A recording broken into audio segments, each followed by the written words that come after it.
Thank you for joining me today. It's Brian Gubernick, and welcome to the No Days Off podcast, where we believe that every single day brings a new opportunity to get better. As this episode is being released, as you're probably listening to it, provided that you're listening to it at the time of its release, so the same day, I am out on a mountain in the Pacific Northwest near Mount Rainier. And I, along with a group of 27 of us, as well as 300 others, right? So there's a no days off group of 27, and then there's probably 300 others are running through a 29.029 event. Many of you may know what that is, but for those that don't, you essentially hike up a mountain and gondola down over and over and over again until you reach the equivalent of 29,029 feet, which happens to be the height of Mount Everest.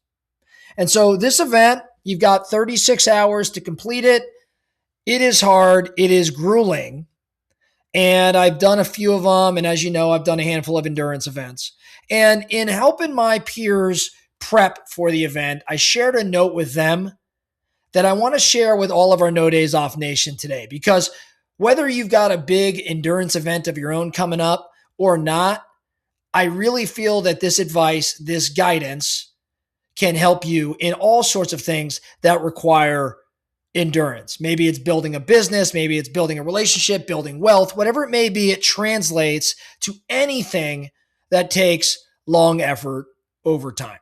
And this is just my learnings from being in the endurance event space, the endurance athletic space. But it very much translates into all that we do. And I think there's a handful of things here that truly decide whether you finish or not. And it almost always has to do with what's happening between your ears. So here's what I share with the group. I've been in this world, this endurance world, for probably 8 or 9 years. And what I've seen is people who look like they should crush it don't finish. And it's not because of an injury. It's not because their training failed them. It's because they quit on themselves. It's because they decided that it hurt too much or it just wasn't their day. A little bit of doubt crept in and they let it take over. So here's what I know works to counter those sorts of thoughts. I think there's 4 real things that you can do to counter any of that negativity going on in your mind. First, you're going to want to quit. That is the truth. In this particular event, at some point, you're going to want to quit. So you might as well plan for it. I don't care how fit or how prepared you are. If the effort is long enough, that moment is coming for you. So decide right now how you're going to respond. Decide right now how you'll respond. For me, when that feeling of quitting hits, I really ask 2 questions. The first question I ask is, how will I feel tomorrow about quitting today? How will I feel tomorrow about quitting today? The second question I ask is, what would my kids think? And how would I explain it to them? Now, I rarely make it past the first one. And I remind myself of another thing. I remind myself of a line I borrowed from an entrepreneur. His name's Chris Sacca. And that line is, I'll be in my bed tonight. I'll be in my bed tonight. In other words, the pain doesn't last. None of it lasts. Now, the second thing that I do to counteract any of these feelings or this mindset of maybe I can't finish today. The second thing I do, or I'm aware of, is that what you tell yourself matters. What you tell yourself matters. Now, I'm not an affirmations type of guy. That's just not my style. If that's you, by all means, go do it. But I'm not an affirmation, staring at myself in the mirror type of guy. But in these moments, knowing that my thoughts drive my emotions and my emotions drive what I do, I'm more aware. I am more aware of what I'm telling myself and how I'm shaping my thoughts. Again, knowing that my thoughts drive my emotions and my emotions drive what I do.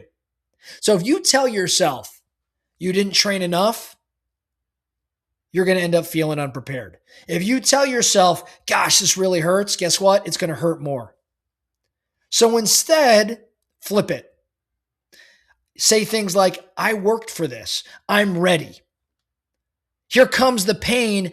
Good. I knew it was coming. Now I get to test myself. Not many people get to do this. I'm so lucky to be here. I don't necessarily see those things as affirmations. I see them as just telling yourself the positive things going on in your world versus being focused on all the potential negative. The third thing you could do to counteract those thoughts, those negative thoughts in your head as you're pursuing a big goal that takes tremendous commitment, it's what I would call relentless forward progress. There's so much noise in a long effort. So what you actually have to do is get really small. What do I mean? I mean 1 foot in front of the other. Forget the pace, forget the hill in front of you, forget how much is left in that particular race or journey. Just keep moving 1 foot in front of the other and then let it compound. That alone, that practice alone gets you there more often than not. And then the fourth strategy, remember the goal. See, when you signed up for whatever it is you're doing right now, you had a vision. You had pictured the finish line. You picture how proud you'd be. Your heart rate probably went up a little bit just thinking about it. The hair on the back of your neck stood up as you thought about it. Hold on to that feeling. And at the start, or in the middle when it gets ugly, or especially when you want to stop, recall that goal. Recall that vision. Picture how proud you'd be, and let it push you through and continue on. Here's something nobody tells you at the start line.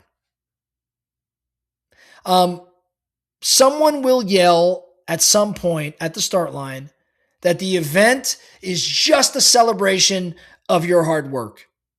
It happens at every event I go to. Someone says, oh yes, this event is just a celebration of all the hard work you've done.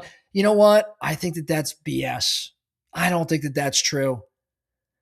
The truth is, this is going to be one of the hardest things you've ever done. It's going to be one of the hardest things you've ever done, but it gets easier when your head is right. The only way you walk away disappointed is if you had something left in the tank and you didn't spend it. All right, No Days Off Nation. That is the conclusion of the write-up, the talk that I give to my peers. Hopefully, as I shared that with you and you're fighting every single day to build this big business and build this big career and create wealth, it's much like any big endurance event. There are times you feel great. There are times you're getting your ass kicked. There are times your mindset is positive. There's times when you are just down in the dumps. But at the end of the day, I think if you deploy 1, 2, 3, or 4 of these strategies that I just described, it'll help you just get to the other side. And sometimes just getting to the other side is in fact a victory. So here's the thing I want you focused on this weekend and next week. Pick the hard thing that you're in the middle of right now. Write that thing down in one sentence. Exactly what you'll do. Look at that thing and then write down exactly what you'll do the moment you want to quit. Like decide it right now before that moment comes. How are you going to react the second you tell yourself you want to quit? And when that feeling comes up, because it's coming, you already know how you're going to react. That's all I have for you today, the No Days Off podcast. Thank you so much for listening. And remember, every single day brings a new opportunity to get better. So let's get after it.